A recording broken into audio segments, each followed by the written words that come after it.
السلام عليكم ورحمة الله الإخوة والأخوات، كنتمنى تكونوا كاملين بخير. معنا اليوم فيديو جديد بعنوان ما عمرك تثيق في الأصدقاء والعائلة من الناحية المالية.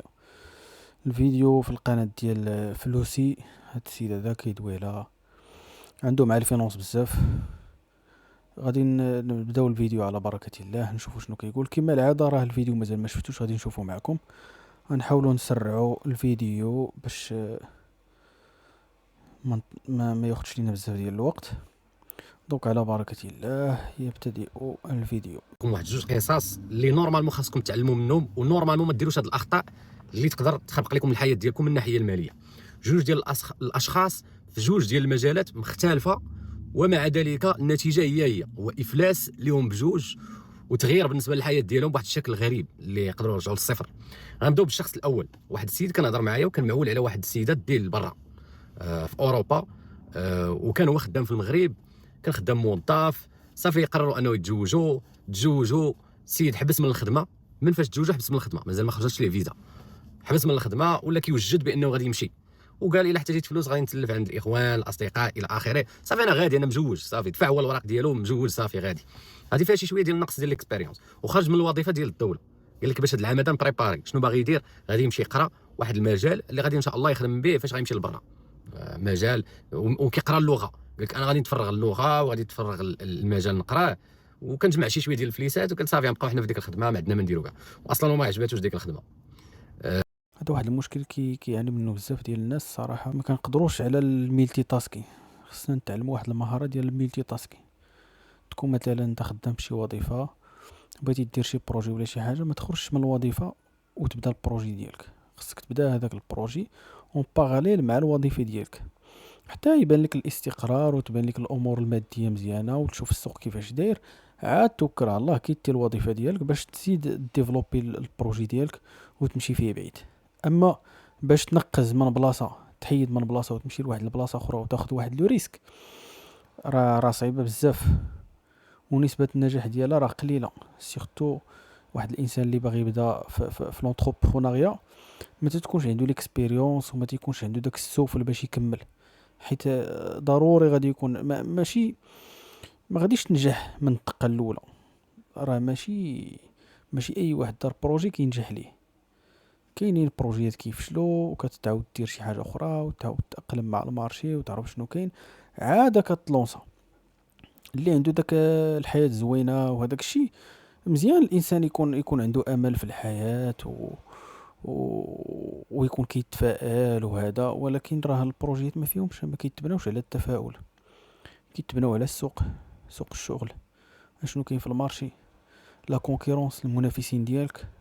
فهمتي شنو غادي تقدم، شنو هي لا فالور اجوتي ديالك انت لهاد المارشي هذا اللي غادي تدخل عليه.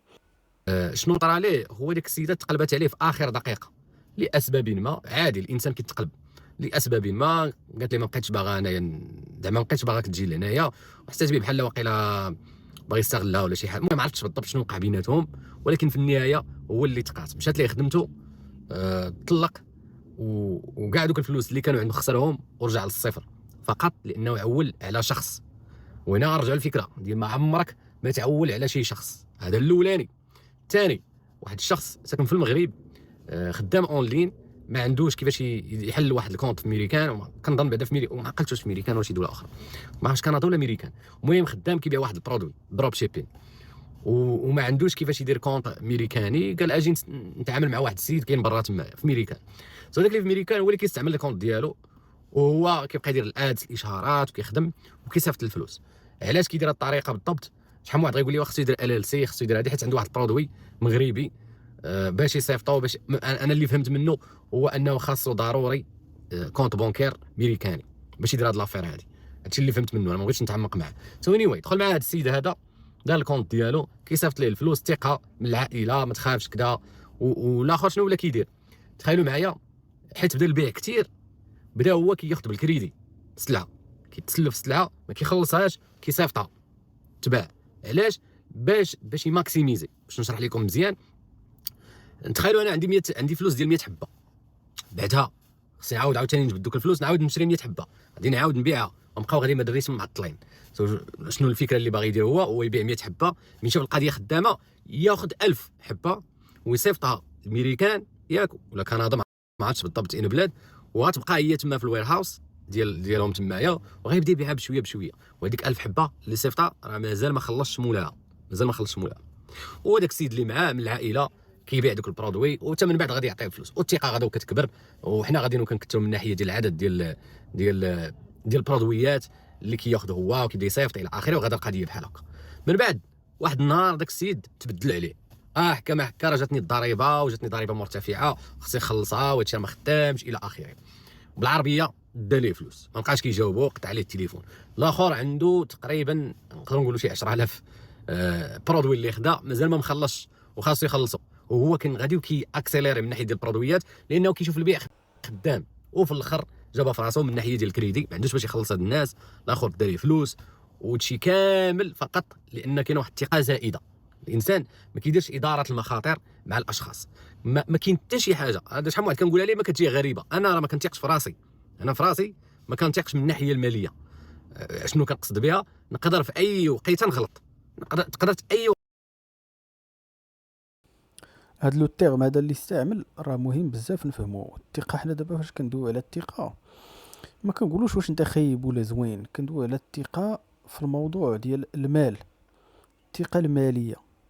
انت الله يعمرها دار، كتصلي كتصوم كتزكي، فهمتي؟ انت الله يعمرها دار ولد الناس، انت بنت الناس، وهذاك الشيء ما تيهمش. شحال من ولد الناس فاش كيتحط شي ظروف ولا شي حاجه، تتوقع شي حاجه، صافي كيتسيف، كيدي لك ديالك، فهمتيني؟ كتبان ليه انت اللي كتبان ليه في البلان، انت اللي غادي تفك ليه المشكل، رزقك انت باش غادي يفك هذاك المشكل. هو طايح في مشكل ما عندك ما دير، الغالب الله مشاكل كيوقعوا. دونك الثقه الماليه هي اللي فيها مشكل. شحال من واحد تيكون الله يعمرها دار، ولكن هو فاش كيوقع في مشاكل وكريديات وكيتخور، كيبدا يقلب في جنابو، راه كيبان ليه ديالك انت كيديلك باش يفك هو راسو.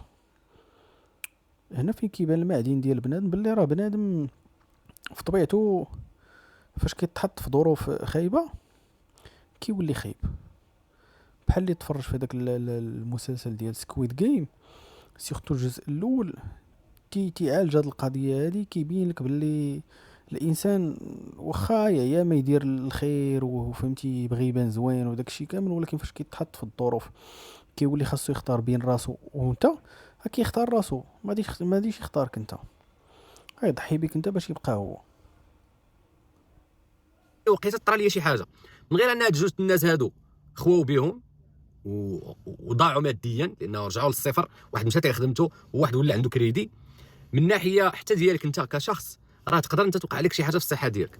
اذا البارم لاين اللي خاصنا نديرو، شنو نفهموا من هذه القصه هذه، هو فاش كتكون كتثق في واحد الانسان، ديك الجرح ولا التاثير ديال داك المعامله الخايبه ديالو، ولا فاش كيدي لك رزقك، راه كيبقى فيك كتار من انه يدي لك واحد البراني رزقك، واحد من العائله ولا خوك ولا شي واحد. قد ما كان قريب قد ما كيكون داك الجرح عميق وكيصعب انك تتجاوزه. لذلك الانسان يخلي ديما واحد المسافه الامان في التعامل ديالو مع الاشخاص، قد ما كانوا قراب وقد ما كانوا عندهم اخلاق وداك الشيء كامل. فاش كنجيو نتعاملوا بالفلوس ما تنعرفكش انت شكون. انا خصني غير هاد المعامله الماليه اللي غندوز معاك تكون بالضوابط ديالها، ونضمن انه رزقي غادي يرجع ليا. ما عمرنا ما نعولوا على حتى شي شخص، حتى حنا براسنا ما نعولوش على راسنا 100% كواحد السورس ديال الفلوس. اذا الا جمعتي شي فلوس خصك ضروري تدخرهم شويه وتانفيستي شي شويه. كنتي عايش في المغرب انفيستي في البورصه الدار البيضاء، راه داير الدوره غادي نديرها لكم الاخوان في الكومنت وفي الديسكريبشن، الدوره بالنسبه للناس اللي ما كيفهموش البورصه ديال الدار البيضاء وعايشين في المغرب. كنتي عايش برا انفيستي في البورصه ديال الميريكان، وحتى هي الدوره راه كاينه في الديسكريبشن وكاينه في الكومنت الاولاني غتلقاوها. تعلموا تانفيستيو، داخر انفيستي. ولا كان من الممكن ان يكون عندك مداخيل من بزاف ديال الاشياء. انا تنهضر غير ما تعولش على راسك هادشي، بلا ما نهضروا على ان الفكره ما تعولش على اشخاص. انت براسك ما تعولش على راسك من ناحيه ديال الانتاج ديال الفلوس خاصها دير الفلوس عن طريق الاستثمار. والا لقيتي شي خدامي اخرين قد دير بزاف ديال الانواع ديال الخدامي، وحاول تقلب على شي حاجه اللي تقدر تنتج لك الفلوس بلا ما يكون فيها البريزنس ديالك في المستقبل، الحضور ديالك. هنا كنهضروا عليك انت. اما على الاشخاص راه دائما الحيطه والحذر. شحال من واحد غادي نقولوا هاد الهضره شحال من واحد ما تعجبوش، ولكن ما عندي ما ندير لكم. راه حتى الاباء الاخوان ديالكم ما تيقوش بهم 100% من الناحيه الماليه. غادي تقول لي الوالده ديالي الوالده ديالو ديالي لا ماشي هو. ها اللي قلنا هاد اللعيبه هذه هي اللي بغيت نقول لكم، فهمتيني. وشحال من واحد غادي ديرونجيه فعلا، كتجي غريبه انه الوالد ديالي، وكيفاش الوالد ديالي ما نثق فيه كذا. من الاحسن الفلوس في شكل، الفلوس في شكل بنت الحرام. الفلوس كتغير بنادم، ما كيعنيش باللي راه الوالد ديالك خايب ولا غيدي لك رزقك، وانما الفلوس هي سبب اغلب ديال المشاكل، فهمتيني. واحد الانسان اللي كتكون انت وياه في علاقه زوينه، الاحترام، الموده وداك الشيء كامل، فوا كتدخل الفلوس بيناتكم، هذيك العلاقه كون اكيد غادي ضروري ما غادي يوقعوا فيها مشاكل قليل. لذلك الناس اللي قراب ليك حاول ما امكن ما يكونش بيناتكم واحد التعاملات ماليه. اولا ما كتعرفش الانسان كيفاش كيولي من الناحيه الماديه، بنادم فاش كيشوف الفلوس كيدوخ. كل العائله ديالك كيكون باك، امك، خوك، اختك. الفلوس عند الناس اللي ما عندهمش راه كتبدل لهم الشخصيه ديالهم. طبعا الحال ما كنهضرش على كل شيء باش ما يخرجوش لي وحدين من الجنب يقول لك واش كتقول كذا. هذه ما كنهضرش على كل شيء عنده هذا المشكل هذا، ولكن راه كتخلق مشكل. هذه الحاجه الاولى. الحاجه الثانيه، واخا يكونوا والدينك الله يعمرها دار، ما كتعرفش شنو يقدر يوقعوا. نعطيكم مثال. واحد السيد كان شرا والده ديالو دار، دار لها في السميه، والخوتو كاملين عارفين بان هذيك الدار راه هو اللي شراها لها، والهدف ديالو هو انه يخبي فلوسه تمايا، لانه ساكن في فرنسا لاسباب ضريبيه، ما بغاش يديرها في سميتو، بغا يديرها في سميت امه.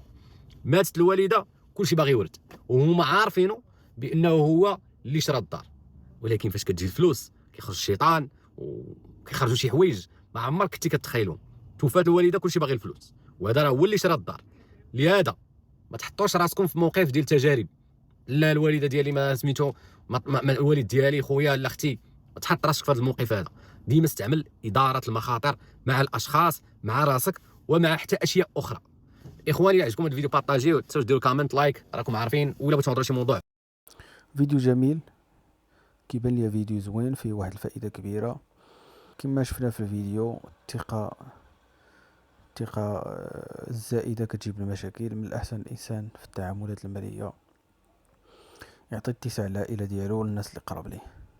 فاش كنجيو نتعاملوا بالفلوس احسن نتعامل مع البراني، باش تي لو وقع شي مشكل كتعرف كيفاش تفكو، كتكون كتصرف كيما انت، فهمتيني، كتصرف كيما انت. اما الا دخلتي الفلوس غتولي تتصرف بالعاطفه، والعاطفه هي سبب اغلبيه ديال المشاكل اللي تنوقعوا فيها. ما كتقدرش تخرج داك بوزبال اللي فيك، ولا تخرج عينيك في واحد الانسان اللي تيكون قريب ليك وكتحترمه، فهمتيني. واخا تيغلط في حقك كتولي نتايا كتسمح في حقك، على قبل انه ما تخسرش هذاك الشخص حيت قريب لك بزاف. يمكن يكون خوك، اختك، باك، او لا عماك، او لا شي صديق قديم، او لا الزوجه ديالك، او لا المهم شي شخص قريب ليك ما كتقدرش تخسر بسبب الفلوس. كتولي تسمح في حقك وتزيد، وهنا فين كياكل بنادم العصا وكيتاثر. لذلك من الاحسن الانسان في المعاملات الماليه يعطي اتساع للاقارب ديالو والناس اللي قراب ليه، ماشي حيت غيديو ليه رزقو، وماشي حيت هما خايبين، ولكن الفلوس كتجيب المشاكل. كنتمنى يكون عجبكم الفيديو ديال اليوم، ونلقاكم في شي فيديو اخر. تبارك الله عليكم.